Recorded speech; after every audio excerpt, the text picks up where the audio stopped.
Question number 9.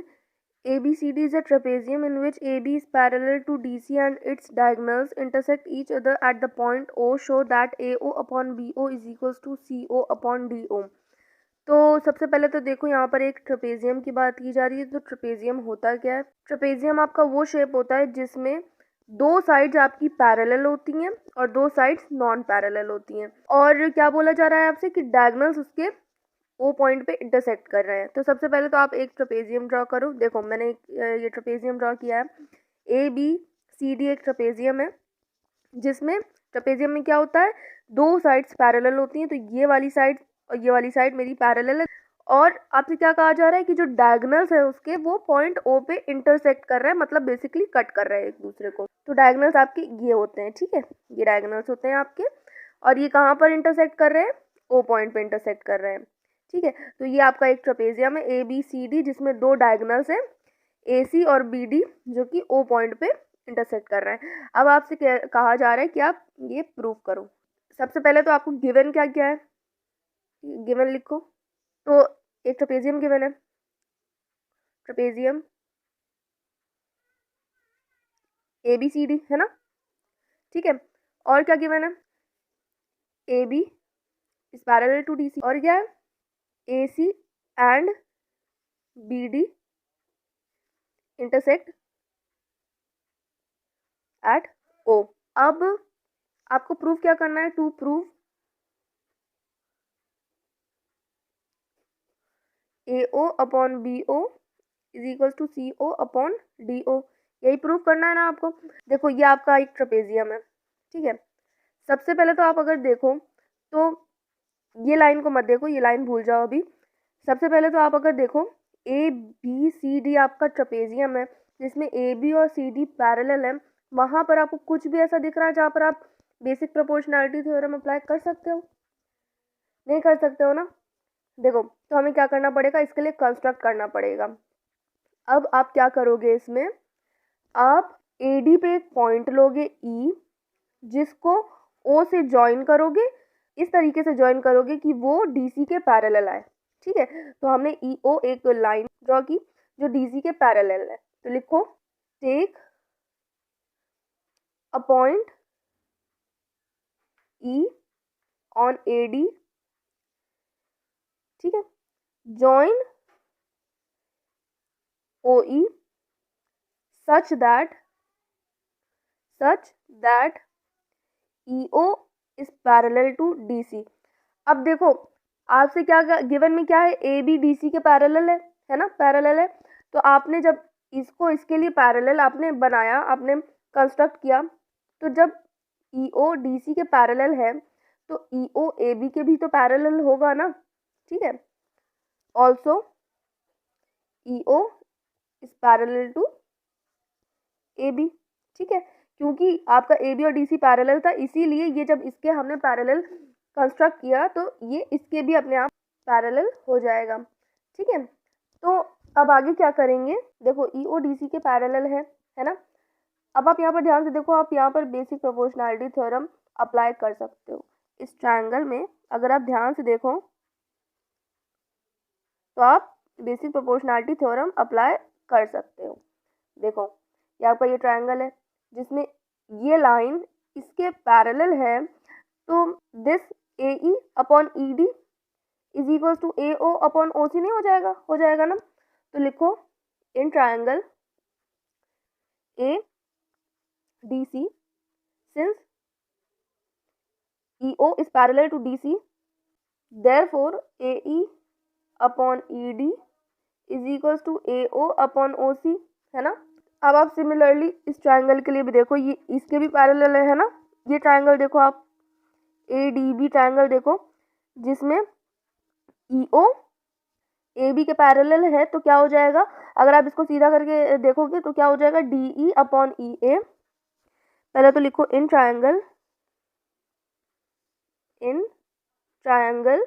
कौन सा triangle है, ADB in triangle ADB since EO किसके पैरेलल है, AB के पैरेलल है ना। देयरफॉर क्या हो जाएगा आपका, ये इसके पैरेलल है तो क्या हो जाएगा, D E upon E A, D E upon E A is equals to D O upon O B, D O upon O B. Reason लिख दो बाय बी पी टी, ठीक है, यहाँ पर भी लिख दो by B P T, basic proportionality theorem. इसको इक्वेशन 1 मान लो, इसको इक्वेशन 2 मान लो। अब आप देखो, नहीं इसको इक्वेशन 2 नहीं मानो, ठीक है, इसको सबसे पहले तो देखो, यहाँ पर A E upon E D A O upon O C के इक्वल है, यहाँ पर D E upon E A D O upon O B के इक्वल है। अगर आप इसको रेसिप्रोकल करोगे तो यही आ जाएगा ना, A E upon E D. तो आप जब दोनों साइड रेसिप्रोकल करोगे तो कोई फर्क नहीं पड़ेगा, या आप क्रॉस मल्टीप्लाई भी कर सकते हो, ठीक है। अगर आप क्रॉस मल्टीप्लाई करोगे तो ई ए उधर चला जाएगा, डी ई उसके नीचे आ जाएगा, ठीक है, ई ए उधर चला जाएगा, डी ई उसके नीचे आ जाएगा, ओ भी उधर चला जाएगा और ओ डी उसके नीचे आ जाएगा। तो देखो A E upon E D, A E upon E D A O upon O C के भी इक्वल है, O B upon O D के भी इक्वल है। जब ये इसके भी इक्वल है, ये इसके भी इक्वल है, तो ये दोनों भी आपस में इक्वल हो जाएंगे, है ना। इसको इक्वेशन 2 मानो, तो लिखो फ्रॉम इक्वेशन 1 एंड 2 क्या हो जाएगा आपका, A O upon O C, A O upon O C is equals to O B upon O D.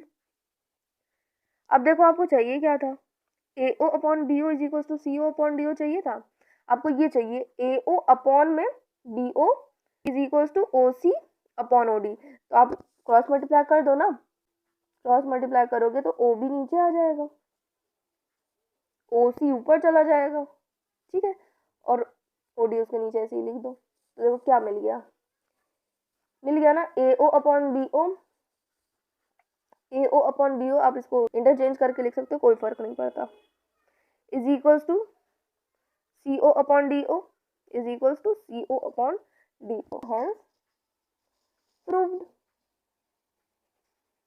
ठीक है। क्वेश्चन नंबर 10 देखो, the diagonals of a quadrilateral ABCD intersect each other at the point O such that AO upon BO is equal to CO upon DO, show that ABCD is a trapezium। अब यहाँ पर देखो आपको prove करना है ABCD trapezium है।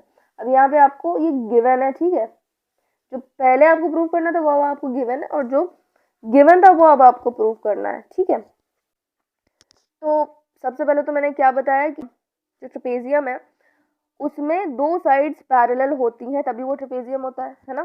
तो basically आपको ट्रेपेजियम के लिए क्या प्रूव करना है, आपकी जो ए बी है वो डी सी के पैरेलल होगी। तो क्या प्रूव करना है, A B is parallel to D सी।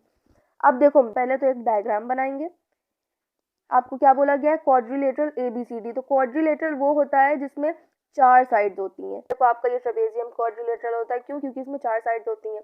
आपका स्क्वायर क्वाड्रिलेटरल होता है क्योंकि उसमें भी 4 साइड्स होती है। आपका रेक्टेंगल क्वाड्रिलेटरल होता है क्योंकि उसमें भी 4 साइड्स होती है। तो क्वाड्रिलेटरल बेसिकली वो होता है जिसमें 4 साइड्स हो, ठीक है, ऐसा शेप जिसमें 4 साइड्स हो, ठीक है। अब देखो ये क्वाड्रिलेटरल बनाया ABCD क्योंकि आपसे ट्रेपेजियम प्रूफ करने के लिए बोल रहा है, तो ट्रेपेजियम के शेप में ही बनाया है। देखो ABCD एक क्वाड्रिलेटरल है जिसमें कहा जा रहा है कि जो डायगोनल्स हैं क्वाड्रिलेटरल ABCD के वो O पॉइंट पे इंटरसेक्ट कर रहे हैं। तो डायगोनल्स क्या होते हैं, AC BD, है ना, वो किस पॉइंट पे इंटरसेक्ट कर रहे हैं, O पॉइंट पे इंटरसेक्ट कर रहे हैं। अब आपको ये गिवन है, प्रूव आपको करना है ABCD एक ट्रेपेजियम है, ठीक है। तो सबसे पहले गिवन लिखो,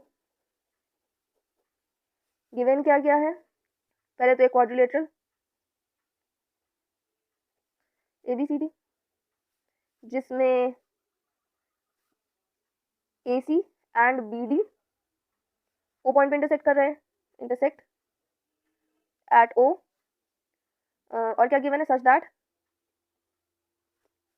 AO upon BO is equal to CO upon DO, ठीक है। अब क्या करेंगे, अब यहाँ पर भी वैसे ही कंस्ट्रक्ट करेंगे क्योंकि हम ऐसे तो बेसिक प्रोपोर्शनैलिटी थ्योरम अप्लाई नहीं कर सकते हैं, ठीक है, तो हमें कंस्ट्रक्शन करना पड़ेगा। तो यहाँ पर भी आप सेम वैसे ही करोगे, take a point E on AD, join EO such that अब आप इनमें से किसी एक को, या तो इसको या तो इसको, इन दोनों में से किसी एक को ही पैरेलल मान सकते हो। मैं ए बी को पैरेलल मान रही हूँ, ठीक है, E O is parallel to A B, ठीक है। अब देखो, क्योंकि ई ओ ए बी के पैरेलल है तो ए डी बी ट्राइंगल में आप बीपीटी अप्लाई कर सकते हो। तो लिखो in triangle A D B since E O is parallel to A B, therefore क्या हो जाएगा, D E upon E A is equals to D O upon O B, है ना, ठीक है। अब इसका रीजन लिखो पहले तो, बाय बीपीटी, इसको इक्वेशन 1 मानो। आपको देखो गिवन है कुछ, ये गिवन है ना, A O upon B O is equal to C O upon D O, bracket में लिख दो गिवन, ठीक है। अब हमने यहाँ पर दोबारा बीपीटी क्यों नहीं अप्लाई की, क्योंकि हमने सिर्फ और सिर्फ ई ओ को ए बी के पैरेलल ही माना है, ई ओ को डी सी के तो पैरेलल माना नहीं है, इसीलिए ये जो आप गिवन है आप इसको यूज करो। देखो आपको यहाँ से अगर आप ध्यान दो, आपको D O upon O B मिल जाएगा, यहाँ पर डी ई अपॉन ई ए तो मिलेगा नहीं, क्योंकि ई यहाँ पर कहीं पर भी नहीं है, तो डी ओ और D O upon O B मिल जाएगा। जब आपको D O upon O B मिलेगा यहाँ पर से, तो आप इसको इनमें से किसी एक के इक्वल कर सकते हो, है ना। तो यहाँ पर D O upon O B बनाओ, देखो क्रॉस मल्टीप्लाई करेंगे, डी ओ को उधर भेजते हैं, डी ओ अपॉन यहाँ ओ बी वैसे ही लिख देंगे, सी ओ वैसे ही ए ओ को यहाँ लेके आएंगे, तो यहाँ नीचे ए ओ आ जाएगा, ठीक है। इसको इक्वेशन सेकंड मान लो, देखो D O upon O B, D O upon O B same हो गया, ये इसके भी इक्वल है, ये इसके भी इक्वल है, तो क्या हो जाएगा, ये दोनों भी आपस में इक्वल हो जाएंगे, है ना। तो लिखो from equation first and second क्या हो जाएगा आपका, D E upon E A is equal to C O upon A O, ठीक है। अब यहाँ पर देखो आपको क्या मिला, D E upon E A is equal to C O upon O A मिला। तो आप कन्वर्स ऑफ बीपीटी से क्या लिख सकते हो कि ओ ई डी सी के पैरेलल है ना। इस ट्राइंगल में देखो